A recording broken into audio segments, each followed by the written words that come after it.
بسم اللہ الرحمن الرحیم۔ کراکرم انٹرنیشنل یونیورسٹی کے کیمپس میں یہ دیکھیں، یہ ننھا سا گلاب کا پودا جو کبھی چمکدار پھولوں اور خوشبو سے مہکا کرتا تھا، اب ایک خاموش جنگ کا میدان بنا ہوا ہے۔ اس کی نئی کونپلیں، نرم پتے اور کلیاں ایفٹ نامی چھوٹے کیڑوں کے حملے کی ضد میں ہیں۔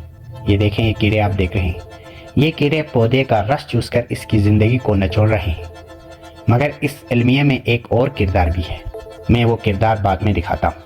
بہرحال یہ عجیب کیڑا ہے جو گرو کی فارم میں ہوتا ہے اور اس پودے کا جو سیب ہے وہ سک کرتا ہے۔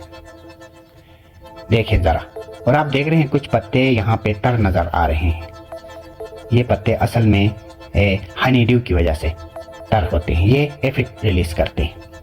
لیکن یہ دیکھو، جیسا پودے کا کلر، پودے کے پتوں کا کلر، ویسا کیڑے کا کلر، دونوں گرین ہیں، دونوں ہرے ہیں اور گرو کی فارم میں۔ دیکھو، یہ گھومتے ہوئے نظر آ رہے ہیں۔ اس شاخ میں بھی آپ دیکھ رہے ہیں، ان پتوں کے اوپر بھی، شاخوں کے اوپر بھی آپ یہ ایفٹس دیکھ رہے ہیں۔ وہ جو دوسرا کردار ہے ایفٹ کے علاوہ، اس کی بھی میں بات کر رہا تھا۔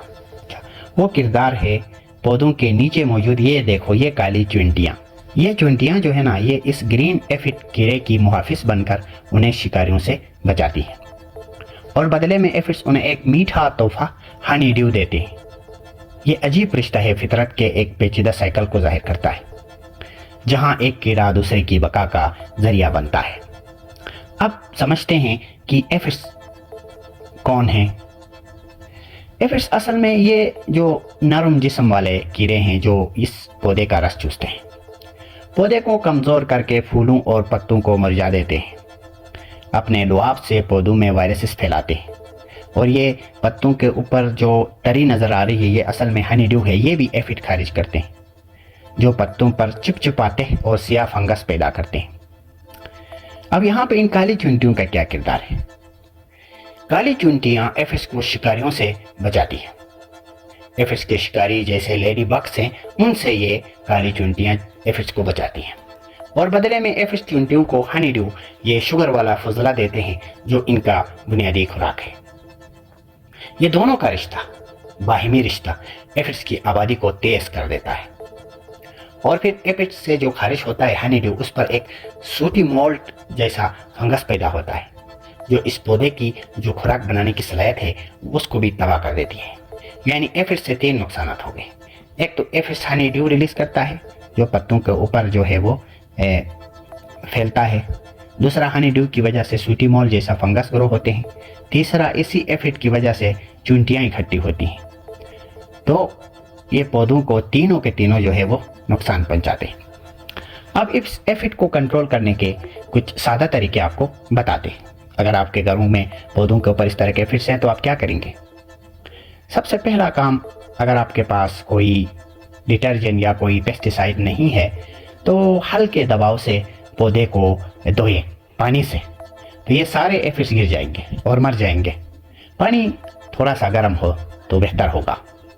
اگر آپ یہ نہیں کر سکتے ہیں تو آپ کے پاس ڈٹرجنٹ ہوگا، صابن ہوگا، تو جسٹ 1 لیٹر پانی میں آپ 1 چائے کا چمچہ صابن ملا کر، سرف ملا کر آپ سپرے کریں، اس سے بھی ایفٹس ختم ہوں گے۔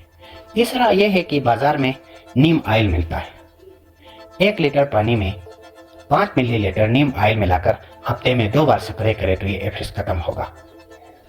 پھر آپ یہ کام اور بھی کر سکتے ہیں، جو لیڈی بگس ہے، لیس ونگ ہے، اور چڑیوں کو اپنے باغیچے میں آنے دیں، چڑیوں کو نہیں بگائیں۔ ہمارا کام کیا ہے؟ چڑیوں کی بھی حفاظت کریں۔ اگر کوئی متاثرہ حصہ ہے اس پودے میں، جیسا کہ یہاں آپ دیکھ رہے ہیں، تو اس کو کینچی سے کاٹ کر طرف کر دیں۔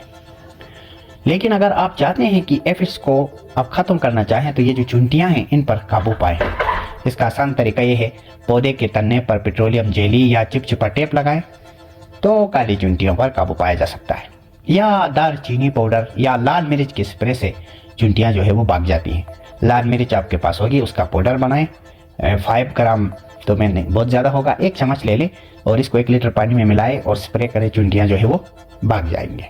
تو یہ جی آپ نے دیکھا۔ اب یہ ہے کہ یہ ایفٹس کہاں اور کب حملہ کرتے ہیں۔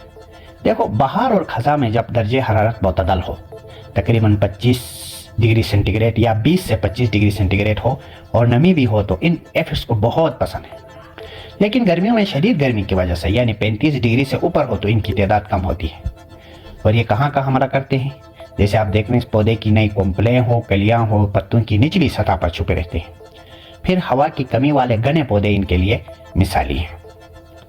احتیاطی تدابیر بھی آپ یوز کریں، متوازن کھاد استعمال کریں، خاص طور پر نائٹروجن والی کھادوں سے گریز کریں، پانی کی کمی نہ ہونے دیں، ہفتے میں 2 بار پودے کا معائنہ کریں، ابتدائی مرحلے میں ہی ایفڈز کو ہٹا دیں، گرے ہوئے پتے اور گھاس صاف رکھیں، پودوں کے درمیان مناسب فاصلہ رکھیں تاکہ ہوا کی گردش ہو سکے۔ میرا آخری پیغام یہ ہے کہ فطرت کا یہ جنگلی رقص ہمیں سکھاتا ہے کہ ہر مسئلے کا حل قدرت کے پاس موجود ہے۔ کیمیکلز کے بجائے قدرتی طریقوں کو اپنا کر ہم نہ صرف گلاب کے پودے کو بچا سکتے ہیں بلکہ ماحول کے نازک توازن کو بھی برقرار رکھ سکتے ہیں۔ یاد رکھیں، ایک صحت مند پودا نہ صرف اسی علاقے کی رونق ہے بلکہ فطرت کے ساتھ ہم آہنگی کی علامت بھی ہے۔ میں ڈاکٹر کلیم عباس ہوں۔ میں یہاں KIU میں ہی department of agriculture and food technology میں بطور کانٹریکچوئل فیکلٹی خدمات انجام دے رہا ہوں۔ آپ کو اس ایفڈز کو روکنے کے لیے جو کیمیکلز یا کوئی پیسٹیسائڈ چاہیے تو میں اپنا نیچے لنک دیتا ہوں، آپ کال کر کے منگوا سکتے ہیں۔ آپ کا بہت بہت شکریہ۔